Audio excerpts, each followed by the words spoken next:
Septianingsih, mahasiswa dari STKIP Taman Siswa Bima dari Prodi PGSD semester 1. Tujuan pembuatan video ini yaitu untuk menyelesaikan salah satu tugas dalam mata kuliah konsep dasar PKN dengan dosen pengampu Gumila Septian Haryati, MED.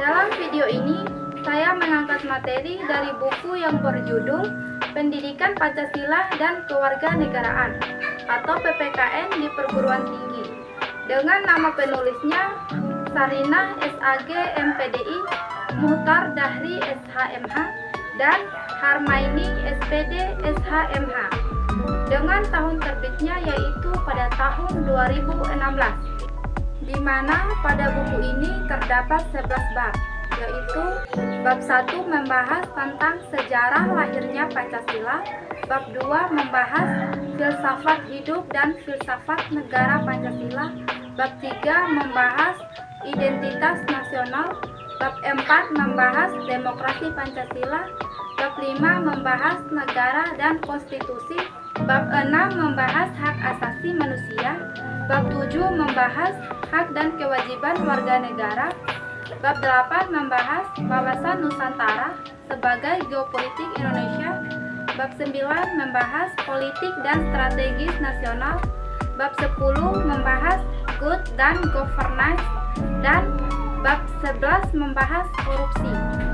Dan pada buku ini saya akan mengkaji atau membahas salah satu bab, yaitu bab 8 tentang wawasan Nusantara sebagai geopolitik Indonesia, di mana pada bab ini mencakup 3 pembahasan, yaitu yang pertama mengenai pengertian wawasan Nusantara dan geopolitik, yang kedua mengenai hakikat dan kedudukan perwujudan wawasan Nusantara, dan yang ketiga mengenai dasar pemikiran penyusunan politik.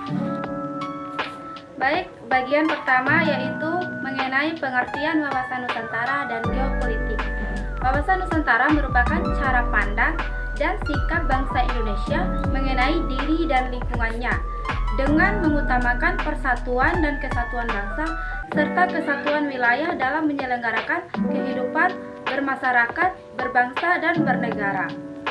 Sedangkan geopolitik dapat diartikan sebagai sistem politik atau peraturan-peraturan dalam wujud kebijaksanaan nasional yang didorong oleh aspirasi nasional geografik atau kepentingan yang titik baratnya terletak pada pertimbangan geografi, wilayah, atau teritorial suatu negara yang apabila dilaksanakan dan berhasil akan berdampak langsung kepada sistem politik suatu negara. Yang kedua mengenai hakikat dan kedudukan perwujudan wawasan Nusantara. Hakikat wawasan Nusantara adalah persatuan bangsa dan kesatuan wilayah. Dalam GBHN disebutkan bahwa hakikat wawasan Nusantara diwujudkan dengan menyatakan kepulauan Nusantara sebagai satu kesatuan politik, ekonomi, sosial budaya, dan pertahanan keamanan. Sedangkan kedudukan merupakan ajaran yang diyakini kebenarannya oleh seluruh rakyat agar tidak terjadi penyesatan dan penyimpangan dalam upaya mencapai dan mewujudkan cita-cita dan tujuan nasional.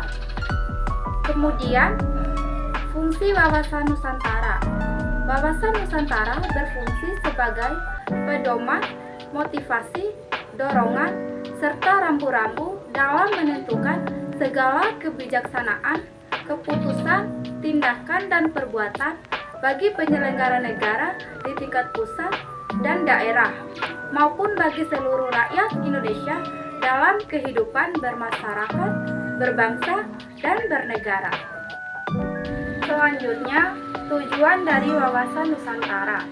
Wawasan Nusantara bertujuan mewujudkan nasionalisme yang tinggi di segala aspek kehidupan rakyat Indonesia yang lebih mengutamakan kepentingan nasional daripada kepentingan individu, kelompok, ataupun golongan tertentu. Dengan kata lain, kepentingan-kepentingan tersebut tetap dihormati, diakui, dan dipenuhi, selama tidak bertentangan dengan kepentingan nasional atau kepentingan masyarakat banyak. Dan yang ketiga yaitu dasar pemikiran penyusunan politik. Penyusunan politik dan strategis nasional perlu memahami pokok-pokok pikiran yang terkandung dalam sistem manajemen nasional yang berlandaskan ideologi Pancasila, Undang-Undang Dasar 1945, Wawasan Nusantara, dan Ketahanan Nasional. Landasan pemikiran dalam sistem manajemen nasional penting artinya karena di dalamnya terkandung dasar negara, cita-cita nasional, dan konsep strategis bangsa Indonesia. Baik, kesimpulannya adalah wawasan Nusantara adalah pandangan untuk menjadi bangsa yang satu dan utuh dalam satu kesatuan Republik Indonesia. Untuk mencapai tujuan nasional, maka diperlukan suatu paham geopolitik dan dikembangkan menjadi wawasan Nusantara dan diwujudkan sebagai satu kesatuan politik, ekonomi, sosial, budaya, pertahanan, dan keamanan. Kesatuan wawasan Nusantara ini dilakukan dengan cara desentralisasi dalam penyelenggaraan pemerintahan. Demikian pembahasan mengenai wawasan Nusantara sebagai geopolitik Indonesia. Bila ada kesalahan dalam penjelasan, mohon dimaafkan. Wassalamualaikum warahmatullahi wabarakatuh.